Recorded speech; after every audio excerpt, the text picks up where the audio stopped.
So now कौन है बेहतर? अब जेपी पावर और आर पावर का हम पूरा यहाँ पर कंपैरिजन करने वाले हैं। और ये इसलिए इंपॉर्टेंट है क्योंकि आप पैसा लगा रहे हो। पैसा इंपॉर्टेंट नहीं है, आपका टाइम इंपॉर्टेंट है। आप उस स्टॉक को टाइम दे रहे हो और अगर वो आपके टाइम पर नहीं खरा उतरा तो आपका इन्वेस्टमेंट बेकार है। तो ये पता होना चाहिए कि दोनों एकदम अपने प्राइस के आसपास हैं। कौन सा बेहतर है पावर स्टॉक जो कि आगे चलकर आपको पैसा बना के दे सकता है। तो अभी हम डिटेल में कंपैरिजन करेंगे, ज्यादा कुछ नहीं, लेकिन जो मार्जिनल की बात है, जो मार्केट देखता है जिन की पॉइंट्स को, वही की पॉइंट हम देखने वाले हैं और समझने वाले हैं कि दोनों में से कौन बेहतर है। तो देखिए, दोनों का मार्केट कैप है समथिंग पास में ही है।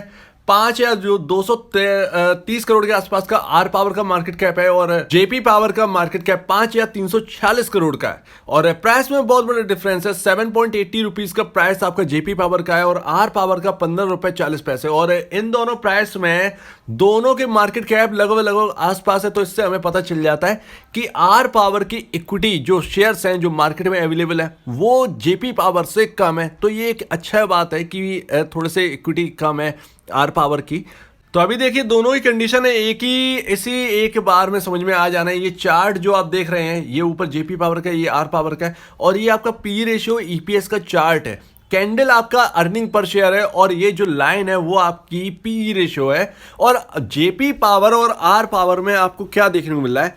जेपी पावर में आपको देखने को मिल रहा है कि आपकी जो पी रेशियो की जो लाइन है वो सडनली यहां पर ईपीएस के नीचे जा चुकी है, यानी कैंडल्स के नीचे जा चुकी है।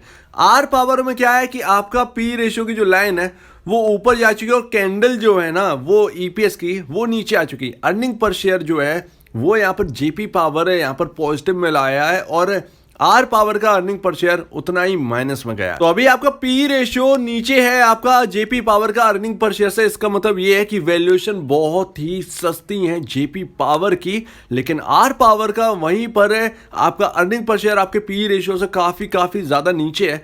और यहां पर ये दर्शाता है कि आर पावर जेपी पावर के कंपैरिजन वैल्यूएशन बहुत महंगी है। तो अब जेपी पावर और आर पावर का ग्राउंड टेस्ट स्टार्ट और क्वार्टरली रिजल्ट पे हम सब मार्जिन देखें, ऑपरेटिंग मार्जिन। मार्जिन से पूरा मार्केट खुश हो जाता है और निराश भी हो जाता है। तो अभी देखिए, जून 2022 का मार्जिन आया है 35% का जेपी पावर में, यानी Q1 के रिजल्ट में।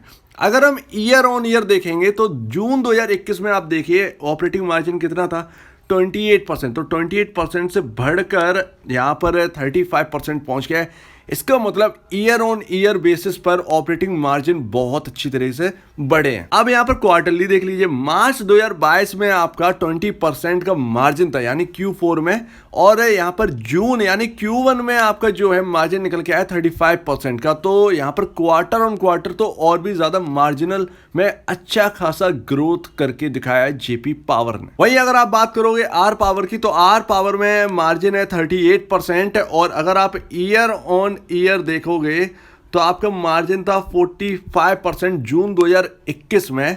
और यहां पर आपको देखने को मिलेगा कि भैया यहां per year on year basis पर मार्जिन घट गए हैं जबकि जेपी पावर के मार्जिन बढ़े हैं।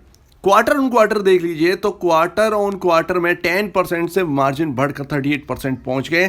तो क्वार्टर ऑन क्वार्टर में बहुत अच्छी बढ़त, जो मार्जिन 10% पे रह गए थे और अब तक के शायद अब तक का सबसे लोएस्ट मार्जिन आर पावर का था इस वक्त। इवन मार्च में जेपी पावर का भी मार्जिन जो है वो सबसे लोएस्ट था 20%। पूरे अगर आप 2019 जून से देख लें दोनों कंपनियों में, तो मार्च का जो क्वार्टर है वो बहुत ही ज्यादा स्लो डाउन देखने को मिला था इसमें। लेकिन ट्विस्ट यहां पर यह आ जाता है कि यहां पर जेपी पावर में नेट सेल में 100% की जंप हमको देखने को मिल रही है ऑन ईयर बेसिस, और क्वार्टरली में यहां पर समथिंग 20-30% की भी जंप देखने को मिली है। आर पावर में ऐसा नहीं है। ईयर ऑन ईयर बेसिस पर भी अगर आप देखोगे नेट सेल 2014 करोड़ से बढ़कर 2063 करोड़ पहुंच गई है और क्वार्टर ऑन क्वार्टर में 1846 करोड़ से बढ़कर 2063 करोड़। तो ईयर ऑन ईयर बेसिस पर कुछ भी कमाल करके नहीं दिखाया, लेकिन क्वार्टर ऑन क्वार्टर बेसिस पर थोड़ा सा सुधरा है आर पावर। अब इसको समराइज जो है ना वो लास्ट में कर लेंगे। अब दोनों की बैलेंस शीट, माफ कीजिएगा, यहाँ पर ये जेपी पावर है, ये आर पावर है। और यहां पर ना आप अगर देखोगे तो रिजर्व की बात देखिए, तो जेपी पावर में जो रिजर्व माइनस में चले गए थे मार्च 2020 और मार्च 2021 में सालाना, वो मार्च 2022 में रिजर्व यहाँ पर 3536 करोड़ का रिजर्व प्लस में आ चुका है। वहीं अगर आप आर पावर को देखोगे तो ईयर ऑन ईयर बेसिस पर रिजर्व आपके डाउन ही जा रहे हैं और रिजर्व आपका लगातार डाउन की वजह से 8,880 करोड़ पर पहुंच गए। तो रिजर्व इनके खाली हो रहे हैं, तो एक में बढ़ रहा है एक में घट रहा है, ये अंतर। अब दोनों स्टॉक का देख लीजिए चार्ट, और भैया ये भी 200 डेमा और 50 डेमा के ऊपर चल रहा है। ये आर पावर भी 200 डेमा और 50 डेमा के ऊपर चल रहा है और समथिंग आर पावर का जो है वो आपका समथिंग 12 रुपये 90 पैसे के आसपास है। 200 डेमा और 50 डेमा बैठते हैं और जेपी पावर का 6 रुपये 60 पैसे आपका 200 डेमा है और आपका 50 डेमा आपका 7 रुपये है। तो 7 रुपये के अगर नीचे अगर ट्रेवल करता है तो फिर दिक्कत होगी जेपी पावर में, और अगर 12.5 रुपये 13 रुपये के आसपास से नीचे अगर ट्रेवल करता है आर पावर तो फिर आर पावर के स्टॉक में प्रॉब्लम होगी। अब आपने सारी चीजें देख ली, अब यहां पर समराइज करते हैं वो क्वार्टरली रिजल्ट, वो मार्जिन। देखिए पहली बात तो आपके शेयर होल्डिंग पैटर्न अगर आप उठा के देखोगे दोनों कंपनी का, तो एफआईएस की स्टेक लगातार बढ़ रही है दोनों ही कंपनी में। लेकिन यहां पर एक अगर आप एक बात सोचें, जेपी पावर हर क्वार्टर में अच्छा प्रदर्शन कर रहा है, लॉस से पहली बार यहां पर, पहली नहीं एक दो बार यहां पर जो है प्रॉफिट में आई, इस बार सबसे बेहतरीन प्रदर्शन करके दिखाया बाकी पावर सेक्टर कंपनियों के साथ। लेकिन आर पावर ने वो करके नहीं दिखाया जो कि जेपी पावर ने कर दिखा दिया है, अपने डेट को रिड्यूस करके दिखाया। आर पावर में ये सारी चीजें नहीं हो रही हैं, लेकिन एफआईएस स्टेक बढ़ रही है और एफआईएस स्टेक जहां पर बढ़ती है वहां पर कहीं ना कहीं कुछ पॉजिटिविटी तो होती ही है, कहीं ना कभी आपको उसमें पॉजिटिविटी कहीं ना कहीं देखने को मिली जाती है। तो अभी यहां पर एक चीज मैं आपको बताता हूं, ये सिर्फ और सिर्फ ना ये होप पर काम कर रहा है। ये आर पावर आपका होप पर काम करेगा, ये आपका फंडामेंटली आपका जो है वो काम करने वाला है जेपी पावर, क्योंकि इन्होंने पर क्वार्टर अपनी बढ़त देखने को मिली है। जेपी पावर में पर क्वार्टर आपको नेट सेल बढ़ती हुई दिख रही है, पर क्वार्टर आपको प्रॉफिट बढ़ता हुआ दिख रहा है, और ये आप उस स्लाइड पर जाकर आप पॉज करके आप देख सकते हैं दोनों की नेट सेल।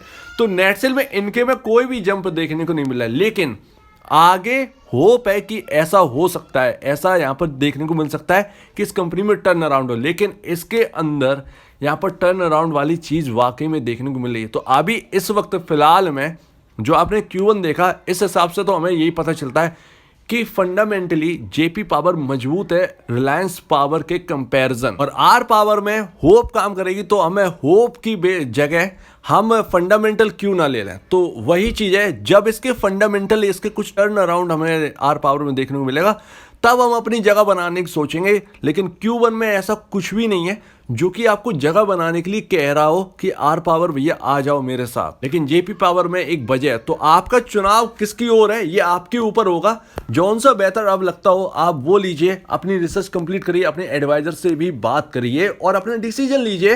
दोनों की प्राइस में बहुत बड़ा अंतर नहीं है, तो अपना चुनाव करिए और देखिए। और अगर आपको इस वीडियो में कोई प्रॉब्लम, कुछ पूछना, कुछ बताना, कुछ कहना, तो प्लीज कमेंट सेक्शन में कहिएगा। और आप दीजिए मुझे जाए वीडियो देखने के लिए बहुत बहुत धन्यवाद दोस्तों।